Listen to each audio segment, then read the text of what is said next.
Well, I would talk as little publicly as possible, because we don't really know what is going on.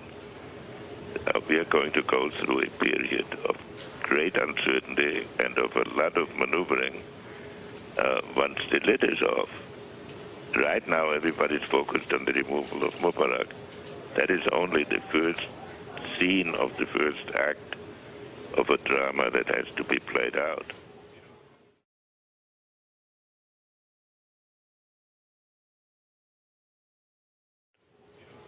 And this act you're seeing lasting for several months, years perhaps? And it will, this depends now on, I think we should stay out of that dispute, because we don't want to look as if we are imposing a government.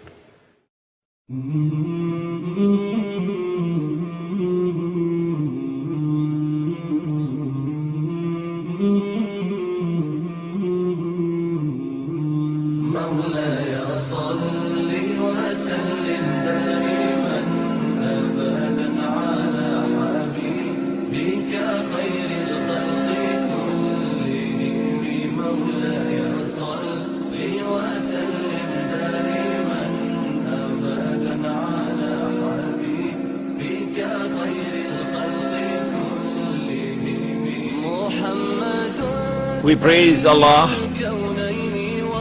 and glorify Him, and we beseech Him this night most humbly for His guidance and for His blessings and for His protection as we attempt to address the subject beyond September the 11th attack on America, the future of the Muslim Ummah. And we pray for peace and for blessings on all His noble messengers, and in particular on the last of them all, the blessed Prophet Muhammad sallallahu ta'ala alayhi wasallam. I would like to take about 1 hour of speaking time, because tonight I would be much more interested in your writing to me all the questions you have, and not just your questions, your thoughts, your comments. So that tonight is not only my lecture to you, it's also your feedback, because one man can't handle this subject. It is the collective thoughts and the collective wisdom. And wherever I have traveled in the world, and Allah has been so kind, you'd be amazed to know the number of places I've gone. I've invariably benefited from my audiences. I've learned so much from my audiences. We begin in Allah's blessed name. The ayah of the Quran, of course, Surah An-Nahl, I always begin with this ayah. And we sent down the book, the Quran, on thee, O Muhammad alayhi salatu wasalam, that this Quran might explain all things. And therefore that this Quran might explain the strange world in which we are living today. It's not just politically strange, which is political globalization, moving in the direction of world government. And tomorrow when the United Nations will disappear. It's not only strange in its economy, moving in the direction of globalization of an economy, a world economy, in which one people will now enslave all of mankind. It's not only strange in respect of the emergence of one way of life, one culture. I call it the blue jeans Jamaat. Everybody living the same way. Everybody having the same diseases around the world. Being born the same way, being dying the same way, being buried the same way, around the world. It's not only strange in terms of what is happening to mankind, but what is happening to the environment, the earth. Around the world. The same thing, which is why they had that conference in what used to be called Johannesburg, now it's Igoli. Gauteng. The Johannesburg World Summit. But in addition to this, there's also something else strange happening. And that is a confirmation of the hadith. The Prophet said, sallallahu ta'ala alayhi wasallam, and you take this hadith home with you tonight as you ponder the issues. He said, sallallahu ta'ala alayhi wasallam, بدأ الإسلام غريبا وسيعود غريبا. When Islam began, it was something strange and therefore different from everything else in the world. And Islam will one day return to that state of being something strange and different from everything else in the world. And we are now living in that age in which Islam, not part-time Islam, no, we're talking about the Islam of Muhammad sallallahu ta'ala alayhi wasallam, that Islam. That Islam is becoming something stranger and stranger. Something different from the rest of the world. Different from that globalized political order, different from that globalized world economy, different from that globalized culture or way of life. Like a square peg in a round hole. But not for Islamic modernism. I don't know whether you've ever met it. A strange creature called Islamic modernism. It was it was alive and very well healthy in Malaysia until a great axe fell upon it a few years ago. I warned them, but they wouldn't listen to me. Islamic modernism, of which my teacher Maulana Dr. Muhammad Fadlur Rahman Ansari rahimahullah warned, and his book is downstairs, the best book on Islam in my opinion ever written in the English language is his 2-volume work, The Quranic Foundations and Structure of Muslim Society. My teacher, of blessed memory, is downstairs. Islamic modernism, an attempt to reinterpret the religion, to subject Islam to a progressive interpretation so that it can fit in with the modern world, so that America can sit down and have dinner with Islam. So in the United States, while I was there, I saw this strange version of American Islam emerging from a large section of the African American Muslim community, an American version of Islam that America would be comfortable with and sit down and have dinner with this Islam. Islamic modernism, trying to make Islam to be in harmony with the modern world. But the Islam of Muhammad sallallahu ta'ala alayhi wasallam is today becoming what it was at the time when it emerged. Something gharib, something strange, something different. Having said that, I don't need to deliver the rest of the lecture, because you now can understand the analysis which follows. And there are many opinions that you now have to discard and throw it into the garbage. When once you hold on to this hadith of the Prophet Muhammad alayhi salatu wasalam. On September the 11th, the United States was attacked. We know from eyewitnesses that there were 2 aircrafts which struck at the Twin Towers in Lower Manhattan. And It could be that the aircrafts themselves caused the buildings to collapse. It could also be they got some help from some dynamite and so on planting before.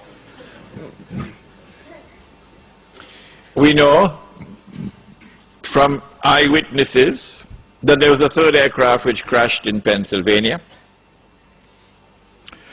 And no less an authority than the White House itself confirmed that aircraft, the plan was for that aircraft to target Air Force One and to target the White House. And we have unconfirmed reports because no one saw, and there was no evidence on the ground. Absolutely astonishing, isn't it? A huge aircraft slams into a building and there is no evidence that the aircraft ever existed. The Pentagon. America was attacked on September the 11th in circumstances which were absolutely suspicious. Who attacked America on September the 11th?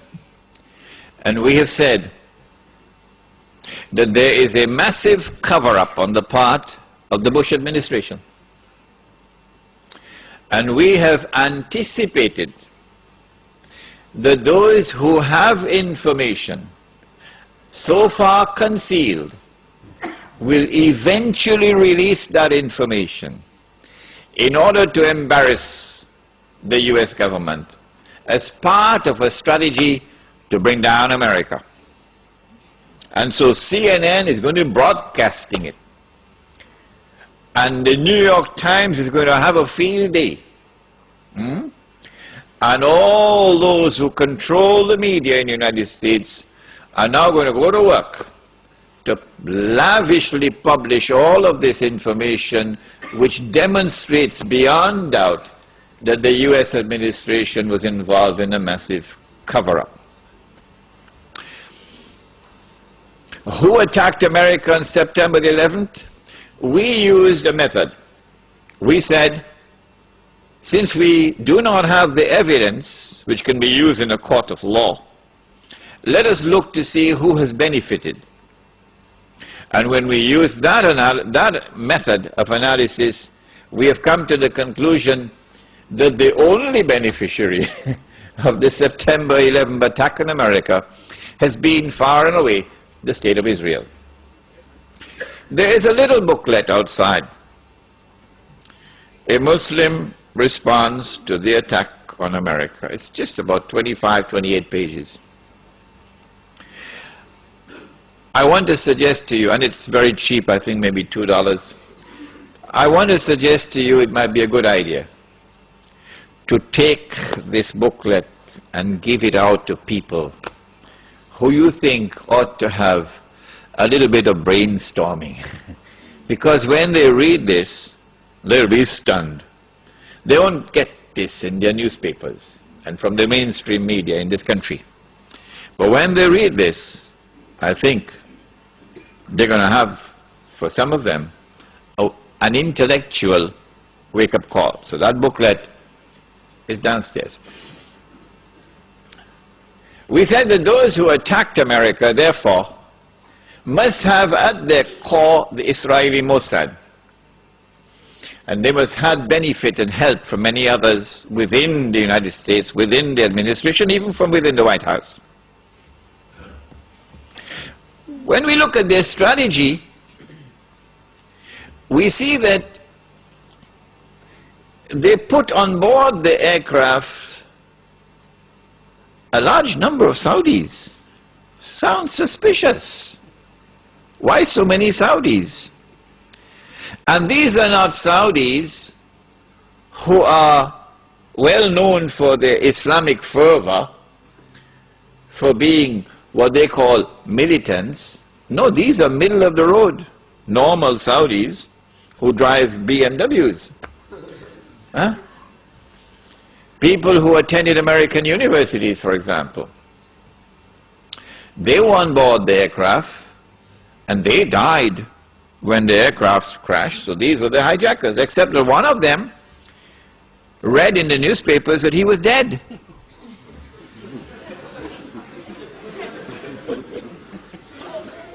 So he went to the Saudi government and he said to the Saudi government, "It seems to me as though I'm alive."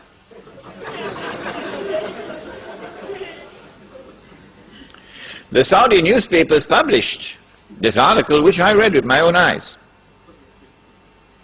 This particular student had studied in Minnesota, I think, in the early 1990s.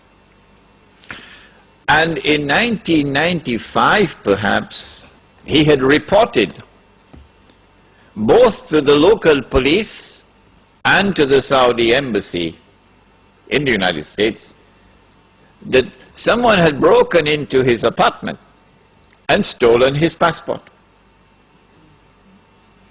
Whoever did that used that passport to hijack his identity, and so they could put him on board the aircraft. And so the planning for September the 11th, 2001 started many, many years before. Which reminds me, I must tell you that when I arrived in New York in April 1991, through Allah's leave and kindness, within a matter of 6 months in New York, I had already been pushed to a very high profile position, very well known in the entire New York metropolitan area.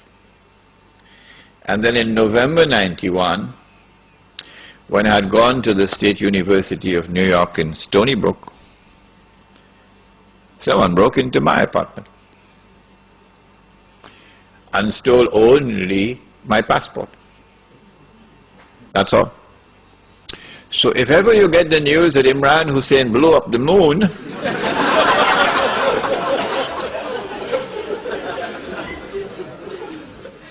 you'll understand the background. They're holding it. They have not as yet used it. But the more I talk about it, the less likely that they can use it. My passport, therefore my identity. Why so many Saudis? It's suspicious. And why these middle-of-the-road Saudis? The answer is because Saudi Arabia, the government of Saudi Arabia, has a friendly relationship with the United States. In fact, there is something common between the state of Saudi Arabia and the state of Israel which would surprise you. They are sisters. The same forces who work for the establishment of the state of Israel are the same forces who work for the establishment of the state of Saudi Arabia. The same forces who have kept Israel alive today and guaranteed Israel's security are the same forces who have kept Saudi Arabia alive today and has guaranteed Saudi Arabia's security. And when the state of Israel is to be destroyed, Saudi Arabia also goes down into the garbage bin. They're sisters. But at the moment, the friendly relations and the good press which Saudi Arabia receives in the media in the United States of America, and the fraternal relations between the government of Saudi Arabia and the government of the United States stands in the way of those who attacked America on September the 11th. In what way? I said to you last time I was here that the United States cannot attack Iraq until a particular moment arrives. And I gave you some homework. I ask you to think. Iraq does not pose any threat to the United States. It does not pose any threat to the state of Israel. The Israelis have to be digging and digging and digging for a strategy to be able to make Iraq look threatening. So now they're coming up with all kind of fancy theories about biological weapons and weapons of mass destruction and so on. It's just dust in the eye. Well, and if Israel does not pose any threat, why all of this hullabaloo, all of this shouting from the mountain tops about attacking Iraq? And who, in military strategy, which commander-in-chief, which country which is about to wage war, which country will announce for 1 year in advance, 2 years in advance, we're going to be attacking you? And then publish in the newspapers all kinds of alternative strategies, how to attack. It sounds suspicious. Sounds like the attack on Iraq is not for military purposes. Sounds like the attack on Iraq is for political purposes, so that political dividends might accrue from it. What are those political dividends? That is at the heart of the beginning of my talk tonight. I do not want to return to the lecture I gave last year, in which I began with the ruling state of Britain and identified that with the hadith, a day like a year. The hadith of Tamim ad-Dari. Are you shaking your heads? Imam? I'm going to have to repeat that lecture now? Like a day. Yeah? Like a month. A day like a year? Like a month. Okay, if you didn't hear that lecture, we don't have the time tonight to repeat it, so the tape recording is downstairs. Abu Rahman has it downstairs. The hadith is a day like a year, a day like a month, a day like a week when Dajjal is released, okay? And we identify the island of Britain with a day like a year, and how did we arrive at that? We're not going to do that tonight, because we did that already. And then a day like a year ends, and it is followed by a day like a month, and one ruling state gave way to another. Britain is no longer the ruling state in the world. The United States of America now becomes the ruling state in the world. And in the same way that there was this mysterious, puzzling, baffling relationship between the island of Britain and the Holy Land, starting from the Balfour Declaration, so too now you have this mysterious, mystifying, baffling relationship between the United States of America and the State of Israel, which was so clearly apparent in Durban, World Conference on Racism and Racial Development, Racial Discrimination, when Israel walked out of the conference because the whole world combined to condemn Israel for its atrocities on the Palestinian people. Guess who walked out with Israel, holding on to Israel's coat's tail? Uncle Sam. Uncle Sam. So this puzzling, mystifying relationship between the second ruling state and Israel. The first ruling state in Israel, Britain and Israel. The second ruling state, the United States and Israel, is explained by a day like a month. And then we said that a day which is like a month is now coming to an end. And the September 11 attack on America is in many respects a parallel to another attack which had occurred many years earlier. There's a parallel between the two. That one was in the summer of 1914, okay? The assassination of the Grand Duke Franz Ferdinand in Sarajevo. And that attack, that act of terrorism, launched the First World War, the big war. Similarly, September the 11th, the same forces at work in the summer of 1914 are the same forces now at work, September the 11th. With that attack in Sarajevo, Britain, which was the ruling state in the world, now during the First World War, has to yield to another ruling state, namely the United States of America. If you don't understand, go and read your history.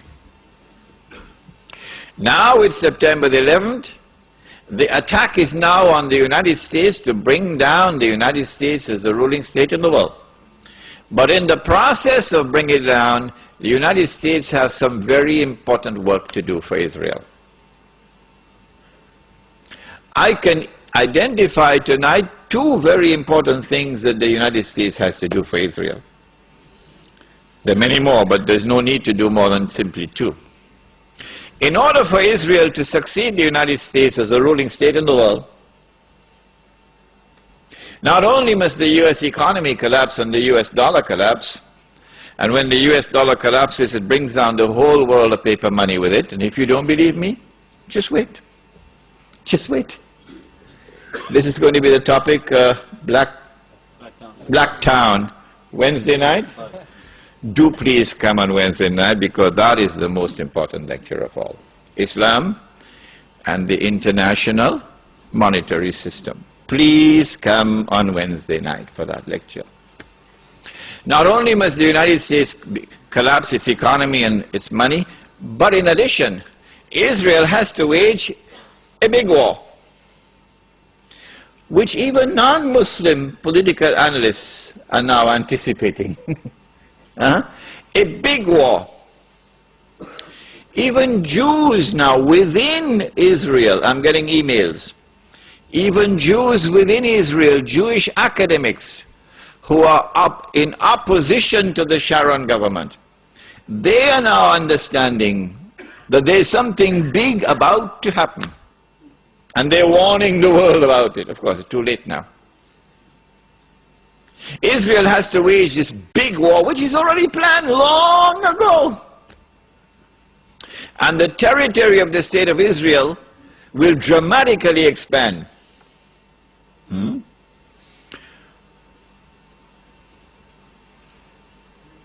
the Palestinian problem will be solved because they'll be exported out. That is the massive human rights crime that the Israeli academics are now anticipating and warning the world about. But in addition, in order for Israel to become the ruling state in the world, not only must she take control of all of this territory, she must also control the oil of the Middle East. Saudi oil, Iraqi oil, Kuwaiti oil, Gulf oil. But I don't see Israel taking Iranian oil. No. And you'd want to ask me why. Yes, you'd want to ask me why. In the question and answer session, not now. I don't see Israel touching the Iranian oil. Now that's going to be a very, very important event in world affairs. If Israel takes control of this oil, Israel will have her hands on the throat of the world. Not so much Britain and the United States, because Britain has North Sea oil. The United States has a lot of oil, sufficient to meet its domestic consumption. And so who is going to have Israel at their throats? The answer, Europe, Japan, and the rest of the world dependent upon Middle East oil, but particularly Europe and Japan.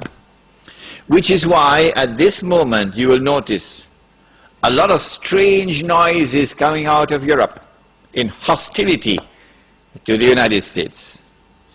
Because the Europeans are beginning to open their eyes and now beginning to slowly understand what we knew all along. Yes. This is why the German minister made a statement concerning Mr. Bush and acting in a way like Hitler acted. It's not by accident. But Israel has a PhD in deception, because it's Dajjal at the back of this, the mastermind. And Israel would not want to wage a big war and appear to the world naked, clearly, as an aggressor. No, that's not deception. Israel has to wage her big war and make it appear as though she was only defending herself. The only Muslim I know of who has had the capacity to be able to penetrate the deception that has been going on all these years, the only one I know of, was a man who never went to Al-Azhar University. Now, he wasn't the Sheikh. His name was Malcolm X. He's the only man I know of who had that eyes wish to see and clearly recognize the strategy and the deception. Read Malcolm X.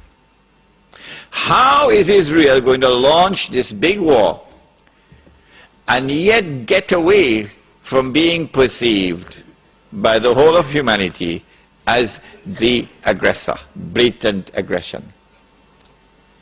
You have to come with a good strategy. The strategy is this. Ariel Sharon goes into Masjid al-Aqsa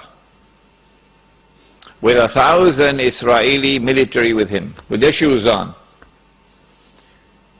with the full knowledge that this calculated act of extreme provocation must have a response, a fiery response. And as the flames of the new intifada emerge, you must keep it burning by committing upon the Palestinian people more and more atrocities that drive them into a greater and greater rage. This is planning, this is strategy, this is not happening by accident. As Israel unleashes this barbaric oppression upon the Palestinian people, you must have a television station which you plant amongst them, which will cover this, that your Egyptian television would not cover, and your Jordanian government would not allow on Jordanian television, so you create something called Al Jazeera. And the Arab masses believe Al Jazeera is their station. This is the only place in the world we can get authentic information, Al Jazeera. So Al Jazeera is now used to portray all the atrocities. And so around the Arab world, the masses only have to tune into Al Jazeera and they know what's happening. And so the Arab masses become more and more angry, more and more enraged. And guess who begins to tremble now? The governments which are pro-American. The governments which have entered into peace treaties with Israel. These are the ones who are now trembling because their people are becoming more and more enraged. So Mubarak in Egypt and Saudi Arabia, I don't know if it's Fahad or Abdullah, and Abdullah in Jordan, and Sheikh Sabah in Kuwait, etc. Israel has to judge the temperature on the ground in the Arab world. And because Israel has a strategic military alliance with the United States of America, it is when Israel judges the temperature to be hot enough, only then will Israel give the go-ahead to the United States to attack Iraq. Only then. And you have to inform the whole world in advance that you're going to attack Iraq. So the masses must be expecting it. Why? So that when the United States attacks Iraq, you would have the kind of spontaneous outburst from the Arab masses that you want. that they will take to the streets in massive demonstrations, the kind which brought down Zulfikar Ali Bhutto in Pakistan, the kind which brought down His Imperial Majesty the King of Kings. Which one? Shahin Shah, the King of Kings. They tested this formula. They tested this formula because they were actively involved in all that drama in Iran. Oh yes. Without in any way being uncharitable or lessening in any way my appreciation and my respect and the honor which I have for those who led the Iranian Revolution. I have to admit that in addition to their sincere efforts and their struggle against the oppression of the Shah, that there were also others at work to help them without their even knowing it. So they have finessed this methodology of how to bring the masses out onto the streets. And this is what is about to occur. As the masses go out onto the streets, the ones who are going to be targeted are the pro-American regimes in the Arab world. The objective? To get one or more of these regimes to fall through massive demonstrations, anti-American and anti-Israeli demonstrations. Which one is likely to fall first? Let me stop. Come on. Huh? Jordan is correct. Jordan is correct. Which is why Abdullah has his bags packed already.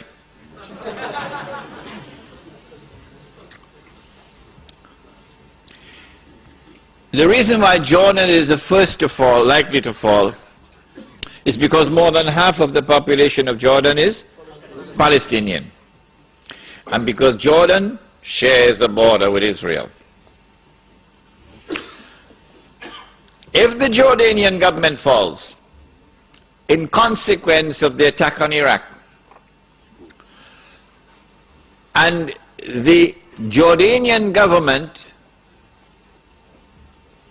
or shall I call it the Anglo-Jordanian government, is now replaced by an anti-American, anti-Israeli, and best of all, a government declaring itself to be Islamic. If that happens, and the Jews are going to be praying for that to happen, then you will see television really coming of age for the second time. The first time was September 11th. Television will now get to work around the world, CNN leading the pack, and the media around the world will now be used to portray an impending scenario in which, like the domino effect, governments around the world of Islam, they will claim, are now going to fall. And the world of Islam is rising up now. And one-eyed Muslims, of course, are going to believe it.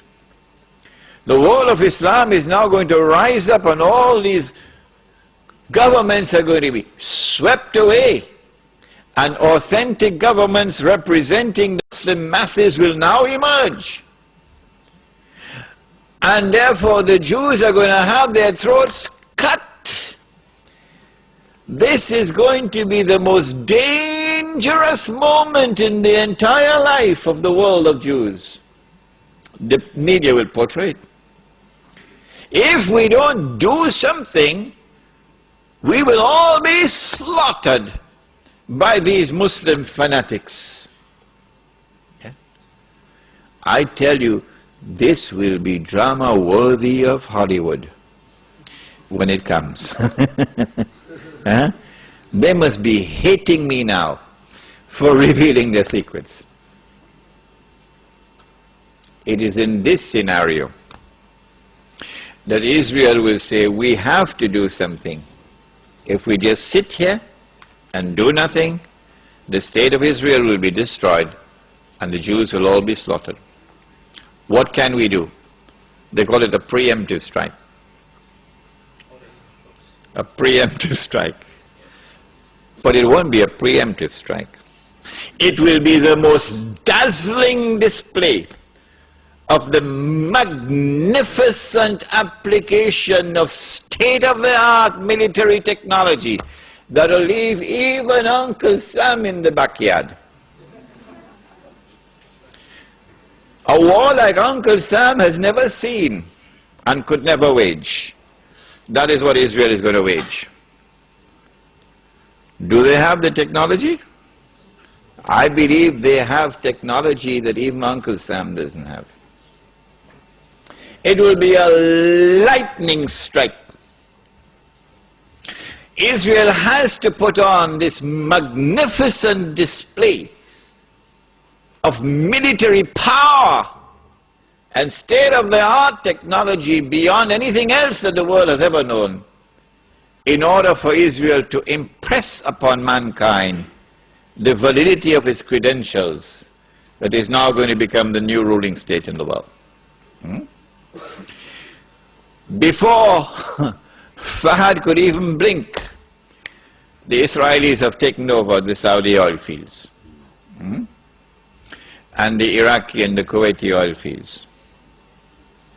The United States, of course, will make some noise, and Britain will make some noise, but will they send troops? No, of course not.